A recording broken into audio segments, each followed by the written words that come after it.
Mirë se erdhët në Rezen ton. Do të bisedojmë me Altin Jokën për një nga problematikat që haset më së shumti te grup mosha të ndryshme, që bëhet fjalë për zorrën e irrituar, për fryrën e barkut, për shqetësimet që sillen gjatë tretjes së ushqimit dhe padyshim se cila dietë do të ndihmonte më mirë, cili regjim ushqimor do të ndihmonte më mirë për të përmirësuar këtë situatë. Në pjesën tjetër do të flasim për bamjet, vlerat ushqyese dhe si t'i marrim maksimumin e tyre. Përshëndetemi fillimisht me Altin Jokën. Përshëndetje Altin, mirëmëngjesi, faleminderit. Mirëmëngjes, faleminderit juve. Të herë nga Suedia. Po, si gjithmonë.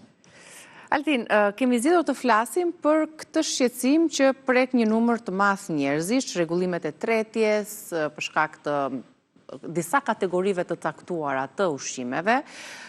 Shpeshherë këto çrregullime pasqyrohen pastaj edhe me dhimbje abdominale të zonës së barkut, fryrjet, gazrat.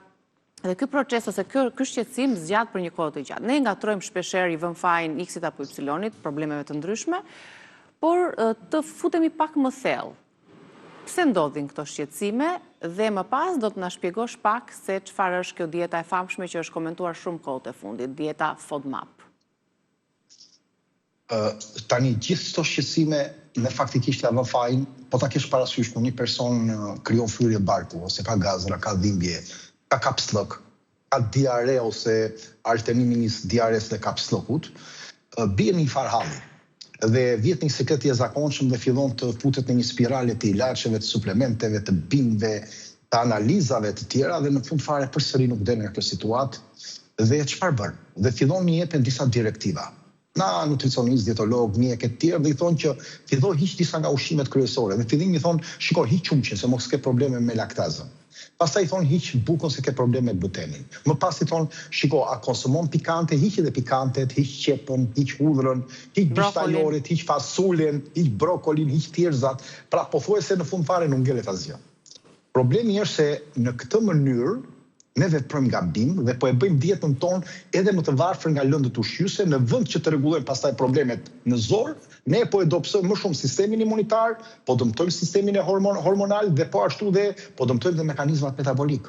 Pra në këtë rast ne duhet mendojmë pak më mirë, po edhe ata që i drejtojnë njerëzit, pra këta trajner, këta nutricionist, dietolog dhe mjek, mendoj që duhet të krijojnë një strategji të kuptojnë 4 element kyç. E para një herë ose 5. Para njërë kush janë shkaktarët dhe faktorët, e dyta cila ushqimet i shkaktojnë këto simptoma, në çfarë mase i shkaktojnë këto simptoma, cila ushqimet tolerohen dhe cilat jo, dhe në qoftë se cila ushqimet duhet të rikthehen përsëri në dietë gradualisht që nuk do sjellin probleme. Pikërisht për këtë qëllim është krijuar një nga dietat, ndoshta një nga ndërhyrjet dietologjike, mund të themi ose ushqimore më të studiuara, dieta FODMAP. Është nga më të studiuara. Dhe do të thotë dietë e ulët me FODMAP që synon kryesisht uljen e simptomave që shkaktojnë këto probleme që ne thamë. Jo përshërimin e inflamacionit të strukturës së zorrës, të dëmtimit mukozës e problemeve tjera, sepse duhet gjetur shkaku. Por dieta FODMAP është bërë apostafat për këtë punë që të uli nivelin e simptomave funksionale në ndihmë të rregullimit të inflamacionit dhe gjërave të tjera që vinë më pas në zonën tuaj. Pse është quajtur FODMAP? Kush e ka krijuar ose themeluar këtë dietë dhe sa ka funksionuar nga ato çka mund të dish? Dieta FODMAP në anglisht, pra F i thon fermentimit, që zakonisht vjen nga fermentimi i karbohidrateve, që nuk fermentohen ose fermentohen në zor. Gërma O është i bie për oligosaharidet. Oligosaharidet gjenden zakonisht tek bishtajolet, e thjerëzat, tek gruri, te hudhrat, tek fasulet, tek qepa. Disaharidet, D, pra FOD, D është disaharidet. Disaharidet në përgjithësi është pjesa e laktozës që gjendet te produktet e qumshit ose nën produktet e tija. Gërma M do të thotë monosaharidet. Monosaharidet kryesisht ne e dim shumë mirë që vjen nga fruktoza. Fruktoza që vjen edhe nga frutat, po nga fruktoza që vjen edhe nga ëmbëlsuesit që përdoren tek ushqimet e përpunuara. Pastaj vjen pra FODMAP A, që end, pra edhe poliolet. Poliolet janë disa alkole sheqeri, pra që kthehen pra nga sheqeri në alkoole, siç është sorbitoli, manitoli ose elemente të tjerë që zakonisht gjenden te ushqimet me mënyrë artificiale, por dhe disa fruta e prodhojnë. Pra, FODMAP do të thotë që karbohidratet e fermentueshëm me një zinxhir të shkurtër, që përfshin gjitha ato që ne tham, oligosaharidet, disaharidet, monosaharidet dhe poliolet, të cilat absorbohen dobët në zorën tonë dhe shkaktojnë pikërisht fryrje, gazra, dhimbje barku, kapslëk e të tjera. Pra, FODMAP janë sheqerna fundfare dhe karbohidrate që nuk treten plotësisht e një pjesë e njerëzve, jo të gjitha. Dhe fermentohen nga bakteret dhe shkaktojnë shqetësime sepse fryjnë zorën dhe sjellin shqetësime sepse ato nuk përpunohen dhe nuk treten mirë në zorën e hollë. Që nga zora e hollë fillon ose nga stomaku, por fillon nga stomaku, zora e hollë e të tjerë. Por nuk duhet ta ngatrojmë sepse shumë nutricionistë dietologë quajnë sikur këto janë substanca dëmtuese apo janë helm në trup këto ushqime. Jo, nuk janë këqija. Këto janë nga ushqime ndoshta më të shëndetshme që ne mund të kemi, po problemi është se tek një zorë që nuk funksionon mirë, që është e ndjeshme, nuk e përballon këtë sasi të karbohidratëve fermentueshme dhe këtyre sheqernave. Pra, bakteret që po e përdorin karbohidratet fillojnë këtë lloj fermentimi dhe ky lloj fermentimi pastaj na sjell tek një person është i ndryshëm te një person është i ndryshëm.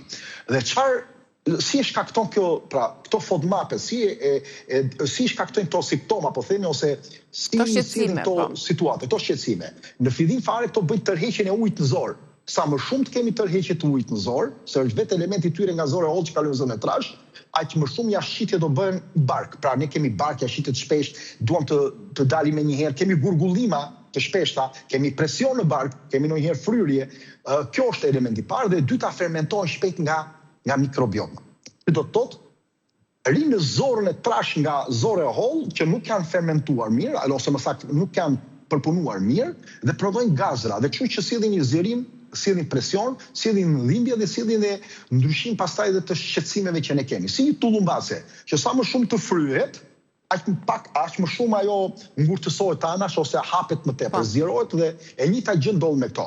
Qoftë oligosaharidet. Oligosaharidet tham janë gruri, thekra, hudhra, qepa, ti dim domosdoshmë janë, fasulja, bishtajoret e tjerë, janë disaharidet që hynë të qumshi, kosi, kefiri, djathtrat e fortë zakonisht, janë monosaharidet që hynë disa nga frutat kryesore, mango, moll, dardhë, mjalti, shpesh shuruprat, janë këto poliolet që ne thamë që hynë që nga çokolata, çinçakizat, produktet pa gluten ndonjëherë, produkte për diabetik e tjerë, edhe pjesa e laktazës e të tjera. Por një nga faktorët kryesorë mos harrojmë që janë edhe enzimat që nuk funksionojnë mirë tek ne. Për shembull, laktaza, që ndan laktozën në glukozë dhe në galaktozë, ne dimë që janë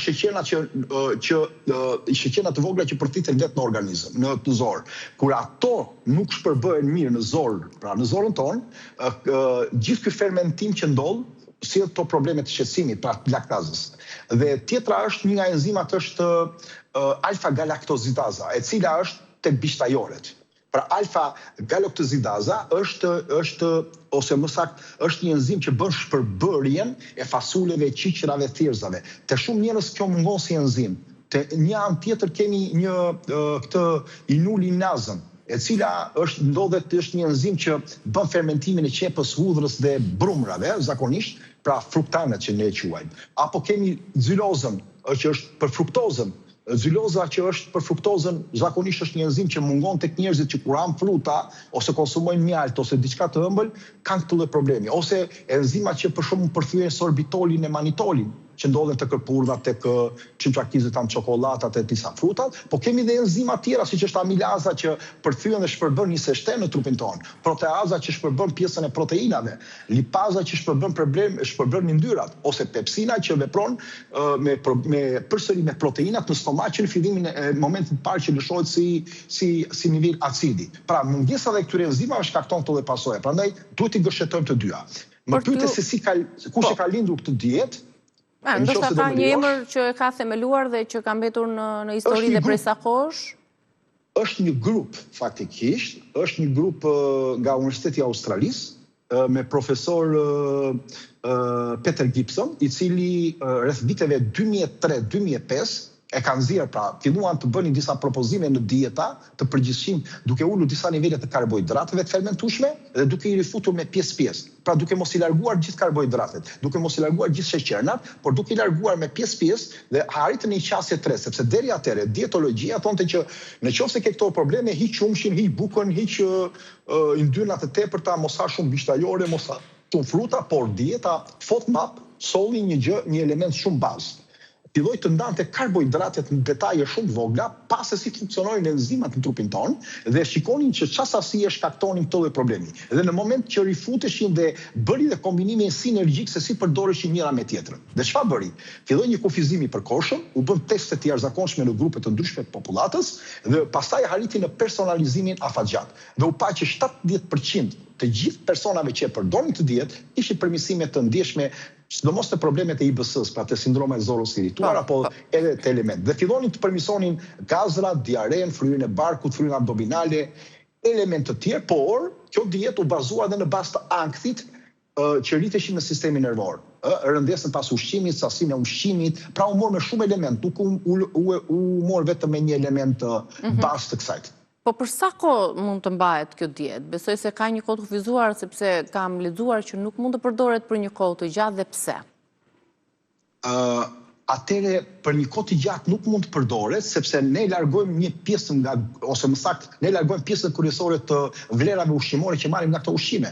Pra tani imagjinoni të mos marrim darë, mos marrim moll, mango ose fruta, ose mos konsumojmë nivele të bishtajoreve, aroreve, sepse këto kanë elementet bazë që është elementi bazë për zhvillim ose për marrjen e mineraleve dhe mangësie, gjithë këtyre ushqimeve na sillin mangësi minerale, është vitaminash, do sillin do sillin një komprometim të sistemit imunitar, do sillin disa probleme në sistemin hormonal, do sillin disa probleme në sistemin nervor, pra në qetësinë tonë, në rritjen e nivelit të ankthit, po ashtu edhe në problemet metabolike, në problemet e mëlçisë, në prodhimin e kolesterolit, do sillin disa probleme kardiovaskulare etj. Pra do hapet një portë që fillojnë sëmundjet gradualisht të sondojnë. Prandaj nuk përdoret për kohë të gjata. Kjo përdoret vetëm me faza.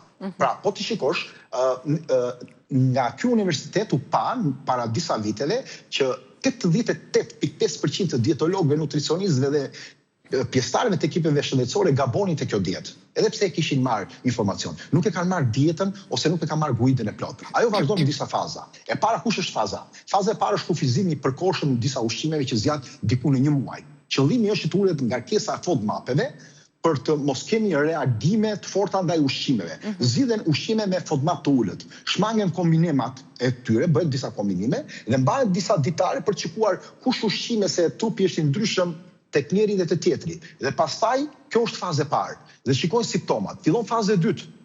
Rifutja kontrolluar e disa ushqimeve që fillojnë të testohen.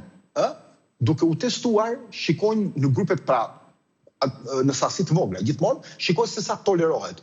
Dhe në qoftë se fillon të tolerohet, pastaj kalon në fazën e tretë që bëhet personalizimi. Dhe personalizimi fillon të bëhen kombinimet sipas individit dhe problematikave që ka individ, sipas moshës, peshës, problematikave të tjera shëndetësore që mund të ketë shtesë, sipas gjendjes shëndetësore, lidhje me sistemin nervor etj.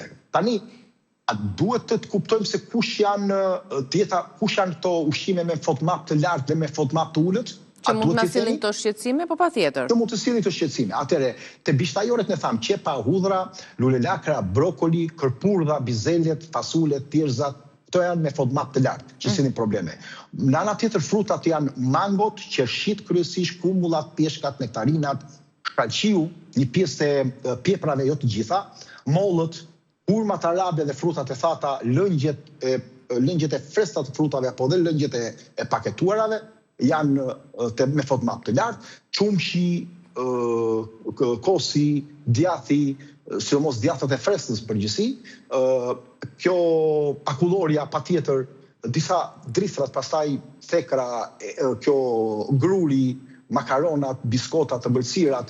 Praktikisht ta persona që kanë të privuar nga pjesa më e madhe, kategoria më e madhe e ushqimeve. Po jo për herë, duke rregulluar simptomat, problematika dhe shkaqet, duke rregulluar problemin enzimatik dhe duke futur gradualisht ushqimet, ne fillojmë ulim simptomat që qetësohet trupi. Dhe pastaj shikojmë se kush janë, gjatë sa kohë ne do bëjmë disa elemente analizash edhe element tjetër për të parë që kush janë shkaktarët kryesorë.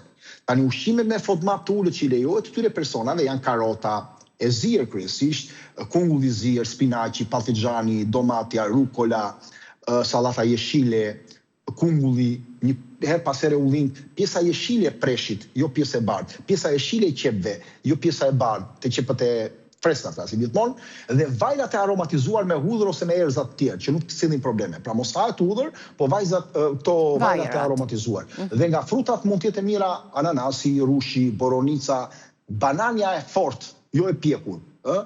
Disa lloj pjeprash, limoni, pra këta do jenë të kufizuar këto drejtime. Por ama te pjesa e proteinave jo, sepse është shumë e mirë me FODMAP të ulët janë veza, peshku, mishi pulës, mishi gjelidetit, mishi viçit, mishi qingjit, frutat e detit, të gjitha këto do t'i shërbejnë. Janë të që dietar goxha e madh, por nga pseudodrithat, ne kemi kuinon, mund të futet tërshëra, mund të futet polenta, patatja, sidomos patatja kuqe, e zier po dhe e ftohur, mund të futen disa ushqime pa gluten, ose buka e fermentuar në mënyrë të gjatë, mënyrë të bëhet në mënyrë artizanale, po themi, po vajrat të shëndetshëm, gjalpi, erza, vaj ulliri, të gjitha këto janë të elementi i ushqimeve që duhet i përdorin. Po probiotikët, sa roli dhe çfarë ndikimi kanë probiotikët gjatë kësaj diete, por edhe për ata personat cilët kanë një zor të ndjeshme?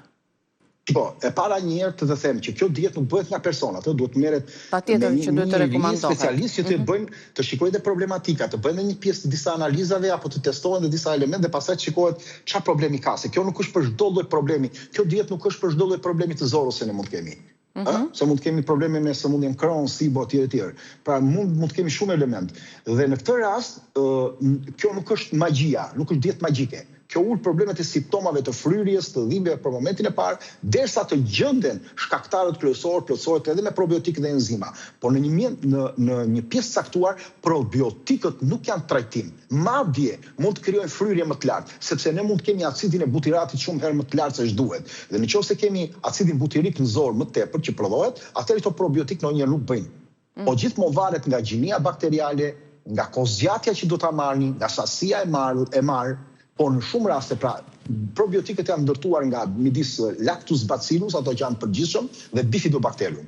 Te disa pacientë është parë edhe njerëz që kanë fryrje.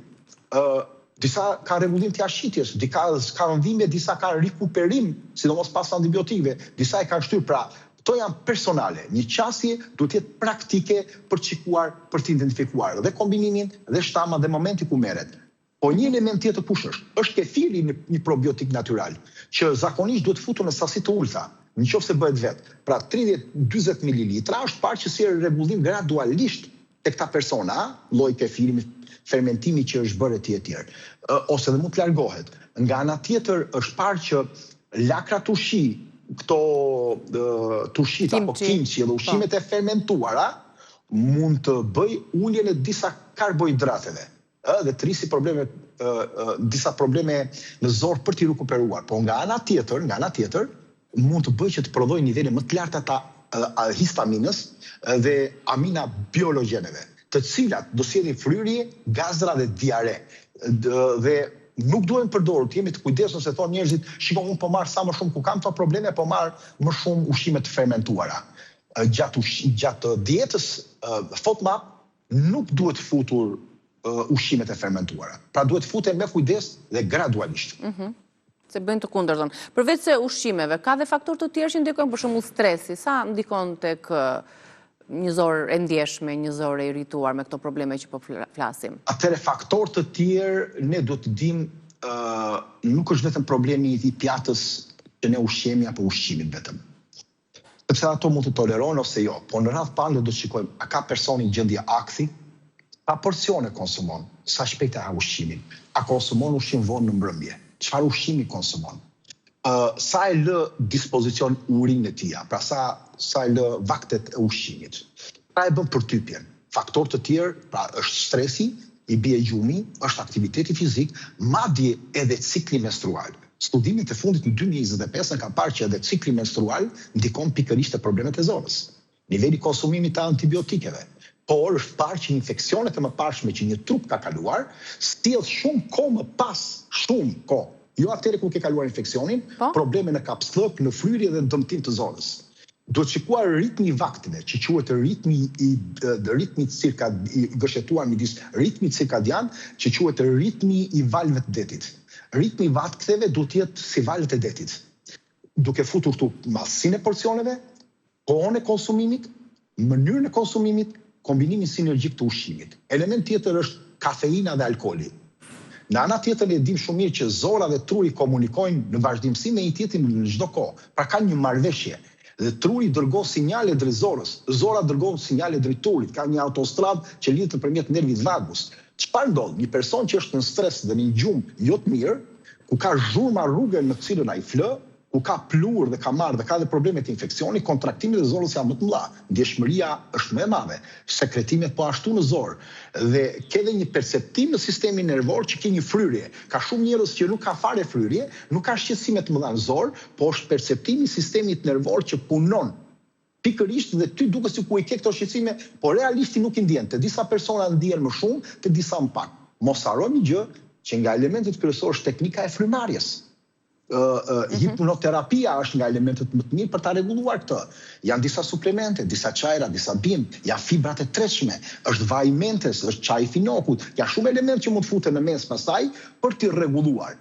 Por duhet menduar kjo, para se ne të quajmë këto simptoma problematike, ne duhet të bëjmë një vlerësim nëse vërtet çfarë problematikash kemi. Në këtë rast. Dhe duhet të bëjmë disa masa tjera për të shikuar diaren kur e kemi, a kemi të vjella, a na vjen për të vjell, a kemi dhimbje që na zgjon nga gjumi, a kemi simptoma ose kemi probleme edhe në familjen tonë, a kemi probleme në mbi peshë, si e kemi probleme në ushqim, si e kemi rritjen e kalprotektinës, si kemi problemin e markeve të rritjes inflamator që duhet i masim, që pasi të bëjmë disa analiza. Dhe pasi të realizojmë tonë, ne kuptojmë ku janë problematika dhe atje do fillojmë të kurojmë të bëjmë të personalizuara zgjidhjet e tyre. Besoj se janë këshilla të duhura për çdo kënd që ka probleme të këtij lloji të zorës dhe besoj nuk ka njëri që nuk ka një problem të tillë me cilësinë e ushqimeve apo stresin apo mjedisin dhe stilin e jetesës që gjithsecili bën në ditët e sotme. Altin, për shkak të kohës që do të kaloj tek Departamenti i Informacioneve, temën e përfitimeve që marrim nga konsumimi i bamit do ta shtyjmë për herën tjetër, por teksa shikojmë në rrjetet tona sociale, edhe në publikimet që bëjmë bisedave tona, herën e kaluar ne kemi folur për suplementet që ju keni nxjerrë në treg, kështu që ka një numër të madh të interesuarish ku gjenden këto suplemente, kështu që jepo vetë përgjigjen shikuesve përpara se të shkëputemi edhe të takohemi sërish të mërkurën e ardhshme me një tjetër temë.